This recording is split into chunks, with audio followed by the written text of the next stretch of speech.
Hey there everybody, it's Rick Hutze here with AirgunWeb, your home for old school airgun reviews and where we tell you the facts, not fluff. Today we're going to take a look at the Brocock Ranger XR. We've been shooting this gun, and last video I shared with you guys my blunder of misunderstanding about the gun. Well, now that we know more about what it can do, what it can't do, I thought we'd stretch it. So today we've had mixed conditions. Right now it's a little breezy. It's not ideal for what I was planning, but it's been changing. So maybe by the time we get to the shooting part, it will have calmed down. We'll be able to do this. So what we learned last time is that this is a regulated gun. We can fill it beyond 3,000. I'm filling to 250 bar or 3,600 PSI. That gives us 2 full mags of 22 shots on the reg, and it's got really decent consistency. We are dealing essentially with a pistol, and ideal range for this, as we shot last time, we were shooting at 30 yards and getting nickel groups. So that's pretty daggum awesome. I'm shooting 18-1-3s. I'm curious today, can we stretch it to 50 yards? And I know that's a bit of a stretch. So at 50 yards, I'll tell you that what I'm seeing is I'm not sure the pellets are stabilizing. So I've got my camera here. As we shoot, we're going to try and capture that footage, and I'm not sure if it's going to show it, but what I'm seeing is the pellet sort of doing this number. Shtoink, shtoink, instead of just flying straight.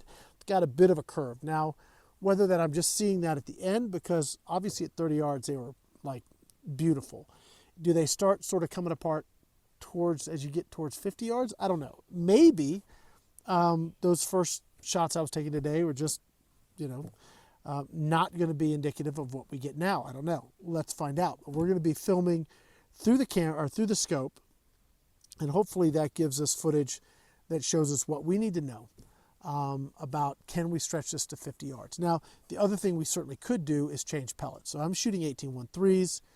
Maybe the 15-8-9s, with, they'd be going faster than the 18-1-3s.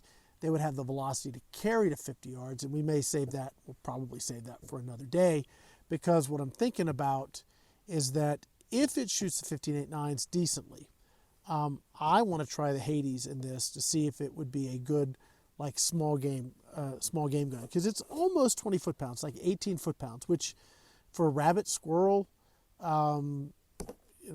pest birds, that kind of stuff, pesting in the backyard, clearing your garden out of, small rodents and ratting and all that kind of stuff, it's going to do that. It's going to do that really well. If you wanted to take this like ratting at night, put an ATN optic on it, and you'd be golden. So, that kind of thing, I think this thing is pretty awesome. Super small.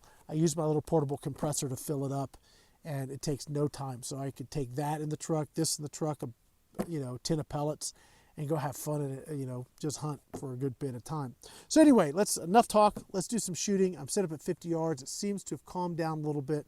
So let's make use of that lull in the wind. So I'm going to go make sure my other camera's running. As much as I like this setup, sort of filming through the scope, it hasn't been 100% reliable. So I do have my other camera as a backup. I do want you guys to hopefully catch that pellet curve in the scope. So let me go start the other camera, and we're going to do some shooting at 50 yards. Be right back. Let's see here. Yep, we're open. Now this does have variable power. I am on full power because we'd really be stretching it, trying to get to 50 yards on a lesser power level. Start this camera. Wait till it starts up here. Yeah, okay. All right, so I'm going to aim for the center top and see where we hit. 680. All right, so 680 is not bad. I'd like to see 750 feet per second. That's just my experience, personal experience. 650 is sort of like my baseline for 50-yard accuracy. That's what I found to work really good. But 680, let's see what we can do. And that actually went pretty straight. I didn't see that swirling on that last shot.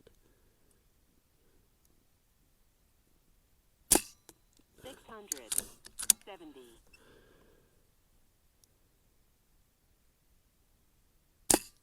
666. I'm dropping. 663.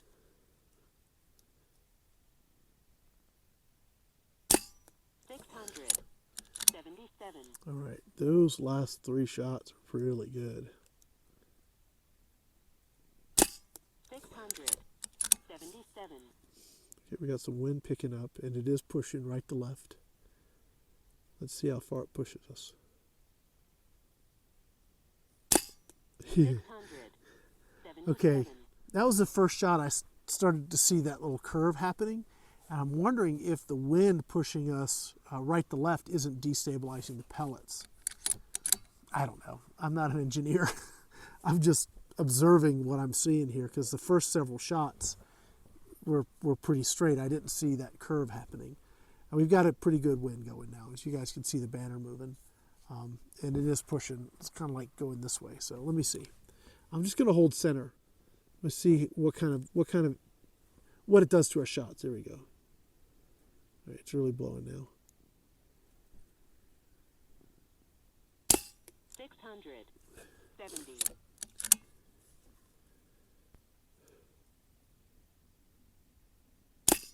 Wow, that really pushed hard.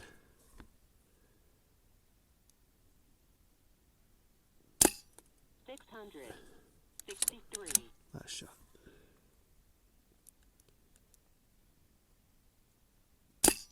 677.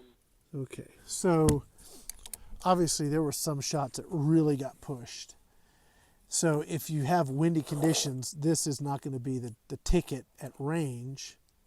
But there were some moments of some interesting results there. I mean, some of those first shots we had, and like right now it's calmed down again, so I want to try again, were pretty good. And I didn't see that swirling. I only saw the swirling of the pellets when the wind started to pick up. So that's like super interesting. Okay, so like it's really calm now. And it looks like I'm hitting a little bit high. I am going to go to the bottom target. And I'm going to aim dead center at the bottom orange dot there. And let's see if we push real far left, because we don't have that wind right now. 600. See? That was straight.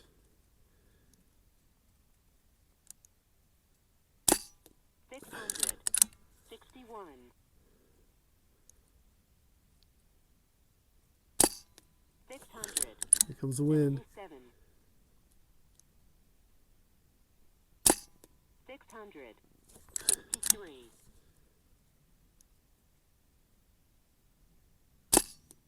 600. 80.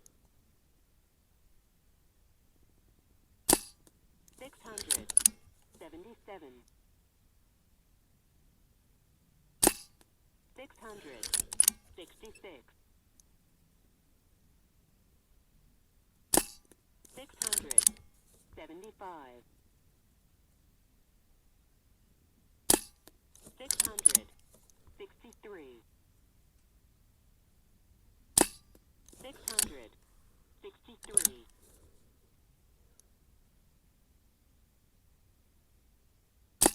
677.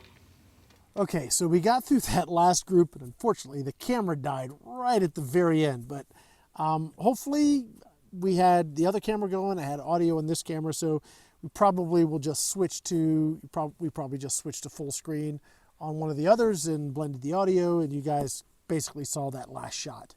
But let's talk about what we got here. So wind's picked up again too, if you can't tell since our last little shooting bit. All right, first of all, let's put some things into perspective here. This is essentially a pistol, and it's a pistol producing about 18, 19 foot-pounds, give or take a little bit, depending on what you're shooting.